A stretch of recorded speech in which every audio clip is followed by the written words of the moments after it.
Assalamualaikum semuanya. Kali ini kita bikin kue pare 2 bahan ya teman-teman ya.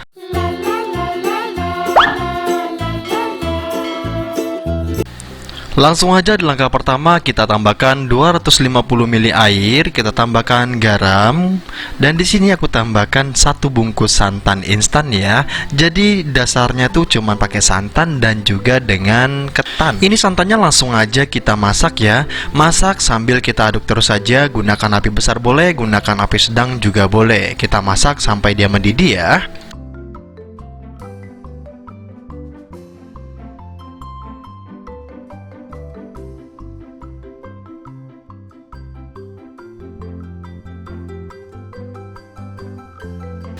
Dan ini udah mendidih, ini udah ya teman-teman ya. Kalau udah seperti ini langsung aja kita siapkan tepung ketan. Di sini aku udah siapin 250 gram tepung ketan. Kita tambahkan sedikit perisa pandan, kurang lebih 1 sendok teh.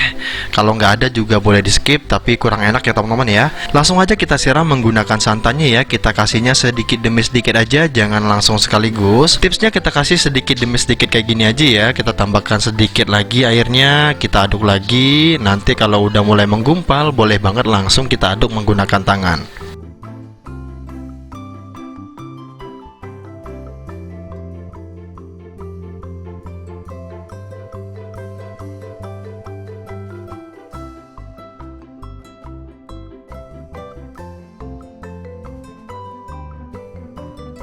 Kalau udah berat seperti ini langsung aja kita aduk menggunakan tangan ya. Nah, kita ulen aja menggunakan tangan seperti ini.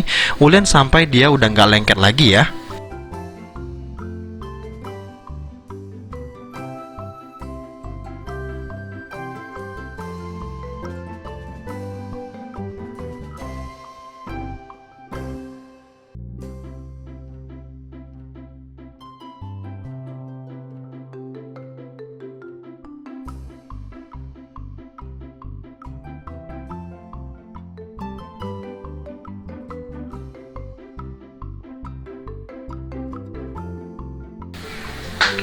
Dan ini udah nggak lengket lagi ya teman-teman ya. Kalau udah seperti ini langsung aja kita siap cetak. Pastikan kalian udah siapin juga buat anti kelapanya. Aku udah bikin juga di video sebelum ini. Kalian jangan lupa nonton. Cara bikinnya simple banget. Resep dasar itu kalian harus paham dulu. Kalau udah paham baru bikin nextnya. Kayak ini nih. Kita bikin kue parenya. Atau nanti kalau mau bikin dadar gulung, kita bikin dadar gulungnya.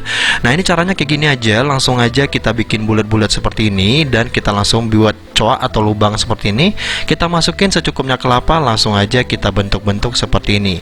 Nah, kalau bisa menyerupai pare ya. Kenapa disebut kue pare? Karena bentuknya mirip pare teman-teman. Nah, ini kita langsung aja pipihkan seperti ini dengan cara kita bikin lonjong aja. Nah, kayak gini ya. Nah, kalau udah seperti ini udah ya teman-teman ya, udah bagus bentuknya nih. Nah, kalau udah seperti ini tinggal kita kasih detailnya pakai garpu aja seperti ini ya. Kalau lengket boleh banget kalian kasih minyak goreng.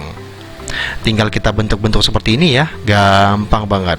Tuh, tinggal kita tarik seperti ini, jadi garisnya mirip seperti pare gitu kan. Kita ulangin lagi, kita ambil secukupnya adonan. Kalau udah langsung aja kita bikin coak atau lobangan seperti ini. Kalau udah langsung aja kita taruh kelapanya. Untuk kelapanya secukupnya aja, jangan terlalu banyak ya teman-teman ya. Segini aja udah cukup nih, seujung sendok makan. Dan kalau udah langsung aja kita tutup. Simple banget ya teman-teman ya. Kue pare itu termasuk kue tradisional juga. Di tempat kalian disebut kue apa ini? Coba komen di bawah ya. Aku sih ngomongnya ini kue pare ya, karena bentuknya tuh mirip pare dan warnanya tuh mirip pare gitu loh teman-teman. Jadi kenapa disebut kue pare? Karena bentuk dan warnanya. Dan ini langsung aja kita bentuk-bentuk lagi menggunakan garpu seperti ini. Jadi kue parenya simple dan pastinya enak banget ya. Apalagi buat kalian yang suka dengan yang ada isinya kelapa-kelapa seperti ini. Ini kita bikin sampai selesai. Kalau udah selesai langsung aja kita kukus ya. Dan tatakannya langsung aja kita tambahkan daun pisang. Di sini aku pakai kukusan kecil aja, jadi udah bisa ngerebus dan juga bisa ngekukus. Buat sahur enak banget ya. Kalau mau ngukus pakai yang kecil-kecil lagi ini aja, jauh lebih cepat, jauh lebih simple. Nah, kalau kalian nggak punya kukusan, coba pakai kukusan ini aja. Harganya termasuk murah banget. Coba kalian cek di bawah sini. Dan tatakannya kita olesin minyak goreng juga biar nggak lengket ya teman-teman ya. Kita kasih seperti ini. Dan setelah itu langsung aja kita taruh adonannya seperti ini. Nah, ini langsung aja kita taruh rapi seperti ini. Jangan lupa kita olesin minyak goreng lagi seperti ini ya. Kalau udah kita olesin, langsung aja kita tutup dan kita kukus selama kurang lebih 7 sampai 8 menitan aja ya teman-teman ya. Kalau terlalu lama biasanya bentuknya hilang, jadi garis parenya tuh nggak terlalu kelihatan. Jadi kurang lebih 7 sampai 8 menit aja udah mateng dan udah pasti bentuknya cakep teman-teman. Dan setelah 7 sampai 8 menit ini dia hasilnya. Ini udah jadi ya teman-teman ya. Tanpa berlama-lama, ini dia hasilnya. Nah, buat kalian yang penasaran sama rasanya, langsung aja cobain di rumah. Buat kalian yang suka banget sama kue pare ini, langsung aja cobain di rumah ya.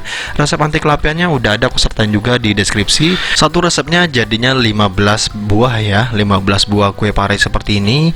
Dan ini tanpa berlama-lama langsung aja kita cobain ya. Bismillahirrahmanirrahim. Dan wow, enak ya teman-teman ya. Ini karena anti kelapanya juga enak banget teman-teman. Jadi kayak bikin kuenya tuh gampang banget. Yang penting anti kelapanya kalian udah bisa bikin dan udah bisa di save juga. Dan kalau bikin ini jauh lebih simple ya. Jadi cukup sekian video kali ini. See you di next video. Thank you, thank you, thank you.